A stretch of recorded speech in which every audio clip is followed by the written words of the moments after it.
Okay. Good evening. We're here at Town Hall's Select Board meeting room for a public forum on a town manager search. And so I'm Jackie McCarthy. My Select Board colleague, Chris Haley, is here, also Select Board colleague, Mark Doxer. So because we have a quorum of the Select Board, I'd like to call the Select Board to order. Okay. So thank you all for joining us in the room and remotely. As many of you know, Fidel Maltez has accepted a position as city manager of Chelsea starting New Year's Day. And we wish him all the best and thank him for all the good things he's done during his time here. And so we're embarking on a process to talk through how to find a great town manager to succeed Fidel. And so we're excited about the fact that we are working with Bernie Lynch and his team on that search. Many of you may remember Bernie from the last search in 2021. And did we have someone else join? Mark is just wondering if you need to take a vote to come to order since he's remote. Oh, okay. All right, great. So yeah, we can do a roll call vote to come to order. Chris? Here. Mark? Here. And Jackie here. Okay. So at this point, would like to turn it over to you, Bernie, to kind of walk us through the process and where we go from here. Great. And then we'll get Q&A either in the room or remotely. Thanks. Great, thank you. Well, it's great to be back. As I said last night when I met with the board, we're very excited to be back. We're excited, but we're also, a little disappointed to be back so soon. But it's an opportunity that, the manager has received to move to a different community, his home community, and but we certainly are pleased to be back and to be working with the people of Reading, particularly working with the members of the board in choosing a new town manager. A little bit for the viewing public that maybe that's out there. A little bit about us. Community Paradigm is a municipal consulting firm that began back in 2014. We have a number of people that are part of the Community Paradigm team, but I started the firm back in 2014 after I left my time as city manager for the city of Lowell, where I had served for almost 8 years. And I'd been town manager of Chelmsford before that for about 20 years. So I wanted to keep my hand in municipal government, and little did I realize at the time the extent to which there would be such a need or a demand for communities help requiring assistance in the filling of town manager positions. There's been a dramatic turnover of town managers over the last 7 years, 8 years. Where essentially 2/3 to 3/4 of the cities and towns have turned over their town managers, mostly attributable to retirements. Certainly that was the case here in Reading when Peter Heckenblecker left, and then Bob LeLasher came and he retired from here. That of course produces a churn in the marketplace, and so you start to get this level of turnovers. We've been involved in over 100 town administrator searches in that over the last 7 years, and as well as a number of other types of municipal positions, and working with municipalities on different public management studies and so on.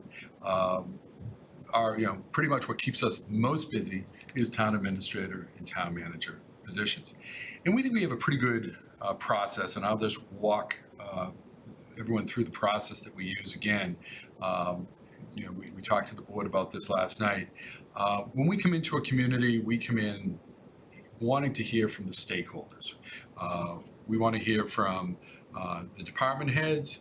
We want to hear, obviously, from the board, because the board is the one that's going to be making the decision as to who's going to be the town manager. We want to know what they're looking for in that person, in that position. we want to understand the challenges that are facing the town as well as the opportunities that are facing the town. So we come in without any preconceived notions, even though for instance, we were here just a couple of years ago working with the town of Reading. We think we have a good handle on what Reading's all about, but things may change over the period of time. And so we want to hear from, again, those stakeholders, the board members and the town staff as to what we should know about the town so that we can find the best possible candidate. What's also important to us, and we always offer up this service, is exactly what's taking place tonight. We think it's crucial that we think it's very helpful. Let me put it that way, because some communities choose not to do this. But we're always impressed by a community like Reading that says, we want to take advantage of this recommendation that you have, this service that you provide, of holding a community forum, letting the residents ask questions, give us their thoughts on what we should be looking for when we go out and look for candidates. And we also see it as an opportunity when we hold a forum like this to explain, as I just did, the conditions of the marketplace relative to finding town managers. So that we all know before we go out and do this, exactly what the landscape is out there and what we're going to be coming across for candidates. So with that information that we get from the residents, that we get from the board, that we get from the department heads, we generate a position statement, a document that we use to help us recruit.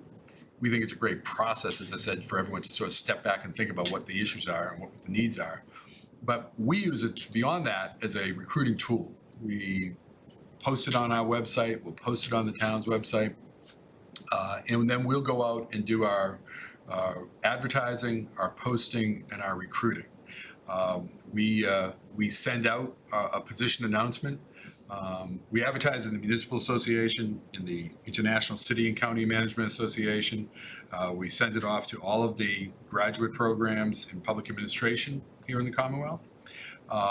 And then we have a database of roughly 400 people built up of managers, assistant managers, and people that we've come across, that we've added to this database, that are interested in these types of positions.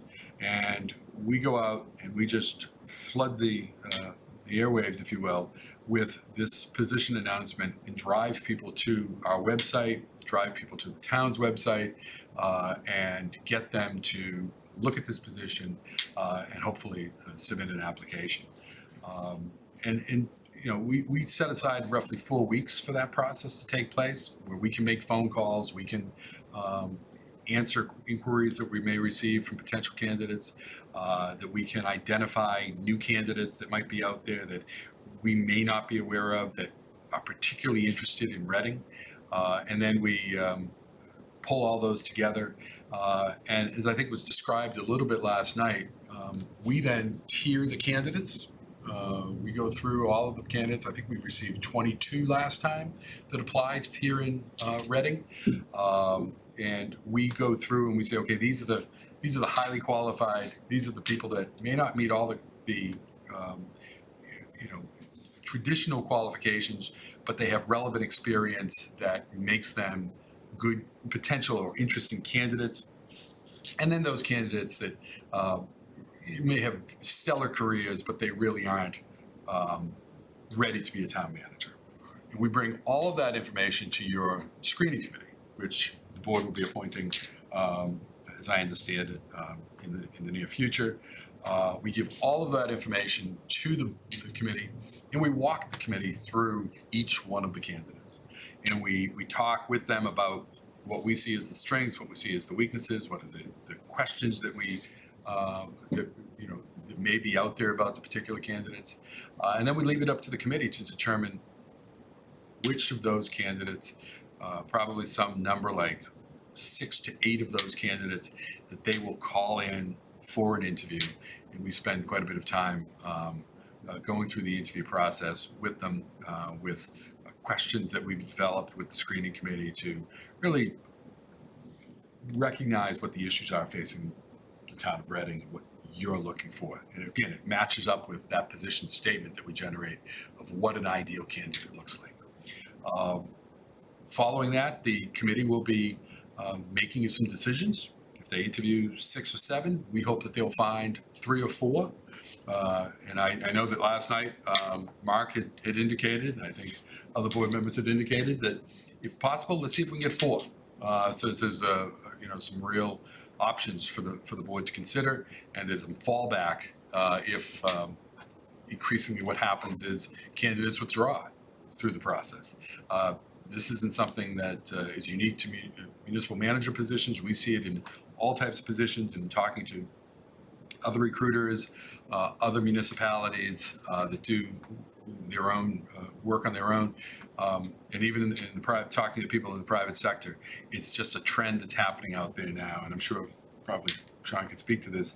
You lose candidates. People suddenly decide, and the worst is when you lose them. We don't really run into this, but I know that communities lose people and they start ghosting. They just disappear off the face of the earth.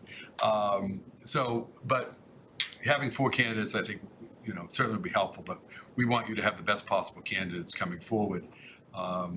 As I described last night, we do quite a bit of work on reference checks, trying to identify some information about the candidates to help you understand, the board understand what those candidates are all about, how they solve problems, what goes through their thought process in addressing issues, and we help the board go through the process of interviewing those candidates and hopefully making a decision and hopefully negotiating out a successful contract. And our goal is to find someone that can come in and hit the ground running and be ready to go, and working with the great team that you have here with the board and with the staff and with the residents. Obviously, a very engaged resident population. So that's our process. We expect that this process will probably take us until the beginning of February. I think in the timeline I gave the board in a proposal, and I presented last night, we said the end of January, but we do have the holidays in there, and I think that we want to get this right. So I think we're probably looking more at, the first or second week of February is probably the more reasonable, although we're going to keep the process moving along to make sure we get this done as quickly, but as possible, but done properly. So that's the process. I'd be happy to take questions from members of the public that are here or watching via Zoom. Zoom is a wonderful thing that allows people to participate, obviously, remotely. Happy to take questions. But what we're really interested tonight is to get that feedback as to the issues that people feel are facing Reading, and the opportunities that Reading has, and the skills and the qualities that you want to see in your next town manager. So, with that said, I will open up the floor to anyone that wants to speak, including members of on Zoom. And we have Sean here to help us manage that process. So, Mary Ann's hand is up. okay, Mary Ann. Hi, good evening. Thanks for hosting this. I'm here on behalf of FinCom, but my questions are just mine personally, not relating to FinCom. I don't think FinCom was directly notified. We were posted for tonight, so I'm not sure who else noticed.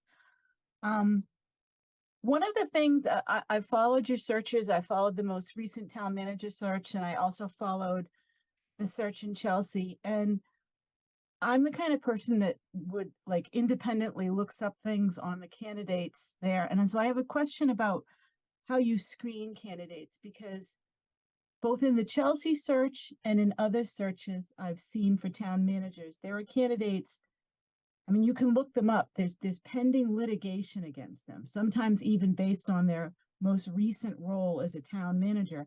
And I'm not judging them, but I feel like that would be a complication when they're taking on a job.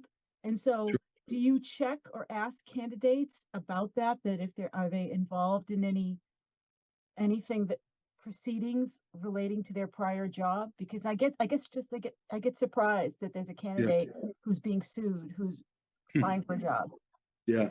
Well, first, let me One thing, we were not involved in the Chelsea search at all. So just so that's clear to anyone watching, Community Paradigm did not participate. Oh, I didn't say you were. Oh, no. Just wanted, if there were any questions about that. In terms of screening candidates, we utilize the same tools and then maybe a few more that the general public can use. In other words, we look up candidates and say, okay, and in many cases, because we know the market, we know the candidate pool that's out there, we're well aware of lawsuits and litigation and background of these candidates. And that's what we spend time talking to the screening committee about those issues as we go through the candidates. So we'll flag that and give some background and say, okay, this is what happened with this particular candidate. In many cases, you're right. In some cases, there's litigation. They're being sued. It depends on what they're being.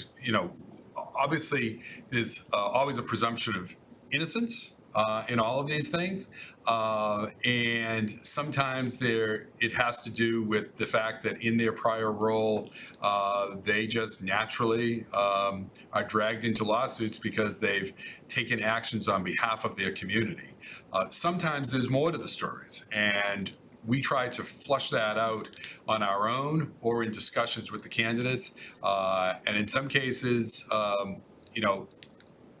we may say we will let the screening committee know about this, and we often say to them this is a value judgment that they have to make on behalf of the town, but we make sure that they are well aware of that before we get too far down the road with any of these candidates. And if there are some issues there with a candidate, and if they are being interviewed, we make that a topic of conversation that we have with those candidates during the screening committee interview process, if they are brought in for an interview. So I guess that's the answer I would give you on that. We do the screening, we do the on our own. We're in most cases well aware of what's happening with a particular candidate, whether it's a lawsuit or some type of administrative action that's been taken by a state agency against a candidate or against a community that candidate may have managed, and we bring that to the attention of the screening committee, and ultimately we'll bring it to the attention of the board in an appropriate manner that is not harmful to the candidate, but protective of the community. Our client is the community. So we want to make sure everyone knows about these things fully. Okay, so that was just my first kind of, I'll get the negative question out first. Now, sort of wearing my FinCom hat, just something I would like to see in a town manager candidate, having, observed two different town managers. And actually, I knew Peter when I first moved to the community and was involved in other things. I think it's important that a candidate has been able to manage a budget on par with the size of Reading's budget or larger. I think, sometimes you can see, and I saw this in the Chelsea search, there was a candidate from a very, very small community that was applying, and this candidate was applying to a lot of different places over the past bunch of years, it looks like. But it seemed like that would have been difficult to translate to Chelsea, but I could also see, yes, a really small community with 5,000 people trying to translate the needs and budgeting of a community of that size with something, Reading is 5 times the size of it. So I think a community that faces similar challenges to us, has a similar population size, has its own school system versus a Right. regional one, Yeah. balancing that would just be important to me, because there's a lot that they have to keep straight. Yeah, and I don't, let me give you sort of my perspective on that. One, I agree. That would be the best. But I'm going to put two caveats to that. One is that if you're looking for someone who's managed a budget as a town manager in a town of roughly 30,000 people, similar to Reading, you're going to be asking someone to essentially make a lateral move. that really becomes a challenge because they just, as a former manager, when I was town manager of Chelmsford with a population of 30 some odd thousand, I was looking at larger communities. I wasn't looking at one that was like Chelmsford. So that's going to be, it would be great if we could find someone, and I'm not saying we won't. I have a few people already in mind for, as possible candidates that we're going to reach out to within the next week or so.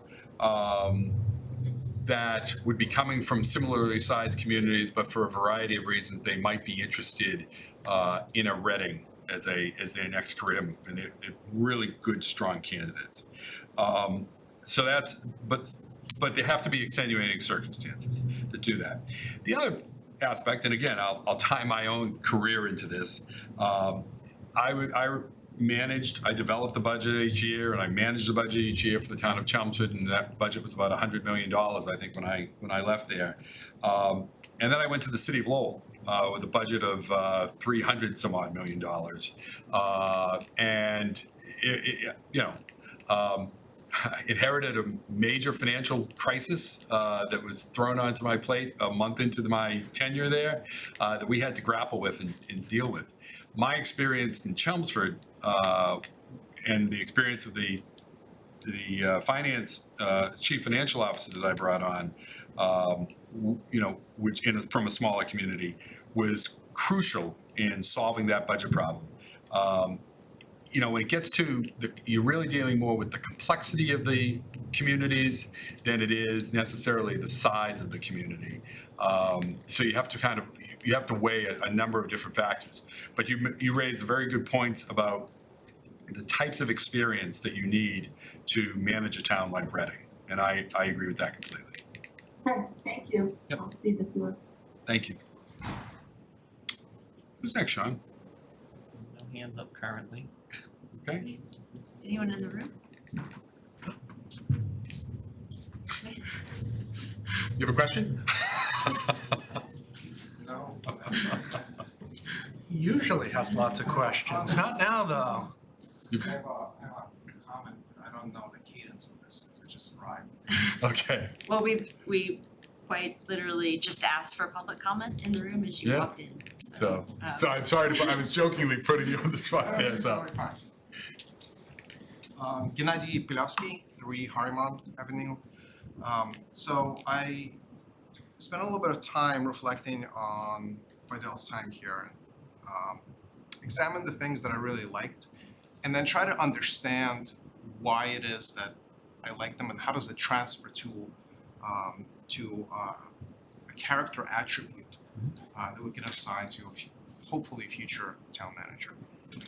So one of the things that I found to be very important is the ability to go out and pursue grants, be it at a federal or state level. Someone who has had experience doing that, I think, would be a great candidate. I would love to see us claw back some of those sweet federal and tax dollars and reinvest it in our town. So I also want to stress the fact that if a candidate has not been a town manager in the past, is not necessarily of detriment to the process. Again, as illustrated by Fidel's successful tenure here. In addition to that, I thought that his engagements with the town, and in that I'm including the residents of the town, as well as different committees and board members, and lastly, businesses within the town. So I've heard positive things about his engagement and his responsiveness with businesses, but I'm not a business, so I'll speak more from the side of the committees as well as a resident. So someone who's able to set up meetings with residents or with committee members would be very, very helpful. For me, I like to learn things, and having a town manager who's able to sit down with me and walk me through some of the processes that I may not understand is vital. Not just for me, but for other members of the community and committees and boards. We need to be able to understand how to navigate the procedural things. So someone who's able to have a conversation about those things and then convey it clearly is critical. I don't know if there's a back and forth here, or it's just predominantly me spewing. No, I didn't want to jump in on that, but I certainly, we have heard from a number of people, and everyone always likes the idea of someone who has relationships with the grantor agencies and grantor organizations, be it federal, state, or in many cases, there are other businesses or foundations that have grant money, and be focused on going after those funds when they become available. So, obviously, we've heard that. I am very interested to hear you say that about the, not just the typical, I think we oftentimes, I will tell you that oftentimes communities become very focused on getting another town manager, grabbing one from another community. And, let's face it, it is very helpful to have that because they've done the job, they know what the responsibilities are. But increasingly, we always try to work as a recruiting firm, as a consulting firm. We try to spread the word that, as you've said, there are benefits to having, or there are opportunities of really strong candidates out there that may not have been a town manager. They may have been a department head. In Fidel's case, obviously coming out of Public Works in Chelsea, and before that, coming out of the private sector. That rang out very much during the last process of the opportunities that were presented as a result of that. And we see that in other individuals that have backgrounds in municipal finance, municipal planning, and so on. So that's, it's great to hear you say that. I often tell people, and we spoke a little bit earlier about the marketplace and the turnover that's happened with municipal managers here in the Commonwealth, and how challenging it is in some cases to get people. And I think that, as we discussed last night, Reading has so much to offer. Reading is a great community that should really be able to attract some really good candidates because it is such a place that good things are happening. But there aren't an abundance of candidates out there that are looking to become town managers, so that becomes a challenge. So you have to kind of think, well, who else might we be able to get? And I always remark on this that 40 years ago, and I know that's going back quite a ways, but 40 years ago, there weren't many town managers and town administrators out there because most communities, even here in Reading, I remember, they had, I'm terrible that I'm going to forget his name, but, they had an executive secretary here that was it was a different type of position, similar but different. You didn't necessarily have people that had the background of being a town administrator, or a town manager. And so communities had to look at people with different backgrounds like we're talking about. You had to look at public works people, planning people, finance people, HR people to move into these positions. And the whole generation that has just left or is in the process or just left the municipal manager field through retirement, many of them came with that type of background. So I think that's, communities are finding themselves having to do that again. Your last point, I think, is a good one as well. And I know that this was an issue that we've seen in a number of communities. Usually this is a question I put out to the board members when we're talking to them, or to the residents if we're holding a forum, is what type of manager do you want? Now, obviously, there's a continuum here of this, but some communities want a manager that is basically working away at the spreadsheets in their office. And other communities want, and pretty much following up on what the board asks to be done. And other communities are looking for a manager who's out in front and out in the public and engaging. And we often put that out there. What type of manager do you think would be most successful here? We had another community we worked with recently where the manager was there for some 30 years, well-loved, very successful in managing the finances of that community. However, he believed his role was to be in the back room, and if anybody had an issue, they were directed to, in that particular case, it was a council form of government, 2 members of the council, and not engage with the public directly. And the public and the council, when they brought us on, said, "He did a great job, but we want our next manager to really be out there engaging with the public." And we were successful in getting that type of person that could meet that need. So it's great to hear that you've identified that as something, and I think that's something we've heard from the board members as well and from the others, is that type of relationship with the manager is important.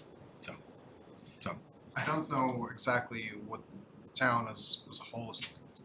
So I'm just expressing what I believe a successful town manager would be like. Great. So I'm speaking from my own experience. Yeah. One last point I wanted to touch really quickly is the manager's interaction and work with the rest of the staff. I think sometimes, I shouldn't say, I don't want that to fall by the wayside. So when we focus on finding a town manager who is able to address community needs, the staff in the town hall is also part of the community. yes, They work as a team, they work as a collective. So I would love to see a town manager who is able to give autonomy to those in staff positions that are seeking it. Mhm. Right? To give them some freedom to go out and pursue, for example, grants, as we've talked about, right? I think that would be really, really helpful in terms of getting the entire town hall to function in unison, as Right. opposed to someone who's just driving down requirements and tasks from top down. Great. That's the extent of my commentary. great. So, I appreciate that. That's very helpful and very well thought out. So I appreciate that. thank you very much for hosting this. I appreciate you folks, all of you folks, taking the time out of your day to do this. Great. Thank you. Thank you very much. Have a good rest of your evening. You too. So comments or questions from, if we don't have any others remotely, we have no additional commenters in the room, Do so we have any other people watching?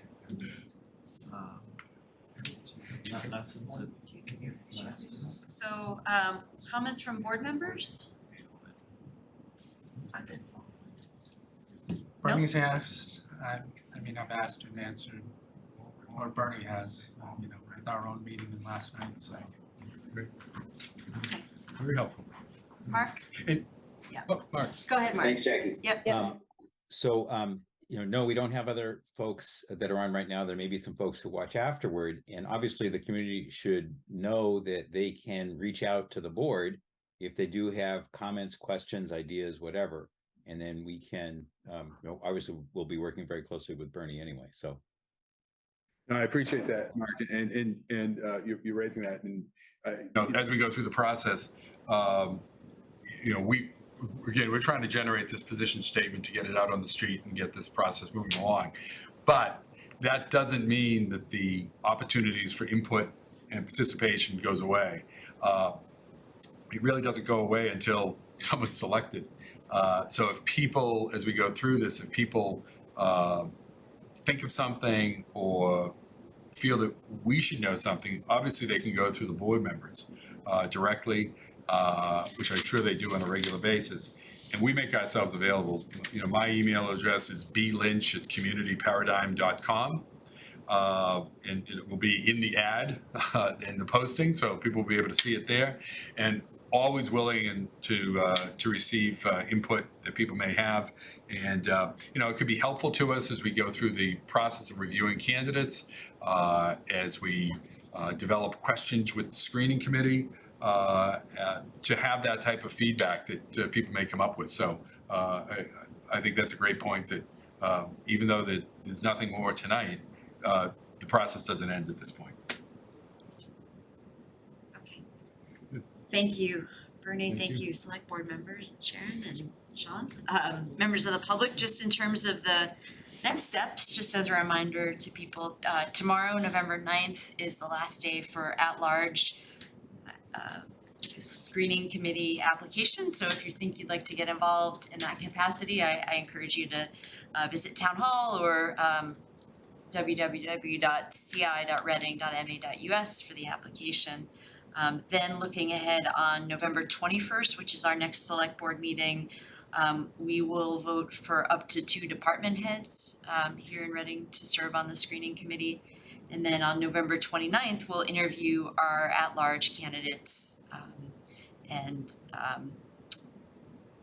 hopefully vote on those, and then we're off to the races in December, moving forward with this. And yeah, please do let us know if you have thoughts on the process or questions.